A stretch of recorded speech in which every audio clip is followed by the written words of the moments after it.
समाचार अब तक, सत्य का साहस।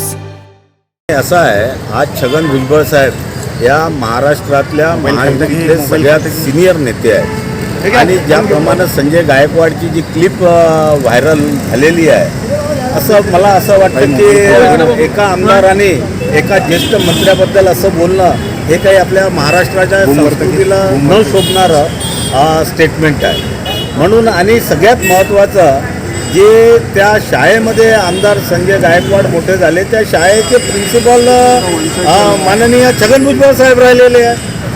ते तर असं कधी बोलत नाही. गुन्हाबद्दल जर बोलायचं आहे, तुम्ही राजकीयदृष्ट्या काही बोलू शकता, पण असं खालच्या लेवलवर जाऊन असं शिवीगाळ करणं हे काही एका आमदाराला शोभत नाही.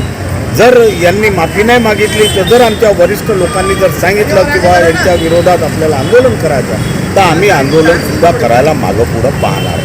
कारण असा विषय आहे की आज या महायुती या महाराष्ट्रामध्ये जनतेचे प्रश्न सोडवण्याकरिता म्हणून अग्रेसर एकनाथ शिंदे साहेब झालं, देवेंद्र फडणवीस साहेब झाले, आमचे उपमुख्यमंत्री अजितदादा पवार झाले, जनतेसाठी अहोरात्र झटून राहिले का महाराष्ट्राला परत गतवैभव प्राप्त करण्यासाठी. आणि असा मिठाचा खडा टाकणं एका आमदारांनी, आणि जे आमच्याबरोबर महायुतीत आहेत, जे हाऊसमध्ये एकमेकाचा चेहरा बघणार आहे, असं त्यांनी नाही करायला पाहिजे. त्यांनी भुजबळ साहेबांची माफी मागायला पाहिजे, अशी माझी आणि आमच्या पक्षाची एक काय म्हणतात त्याला विनंती आहे.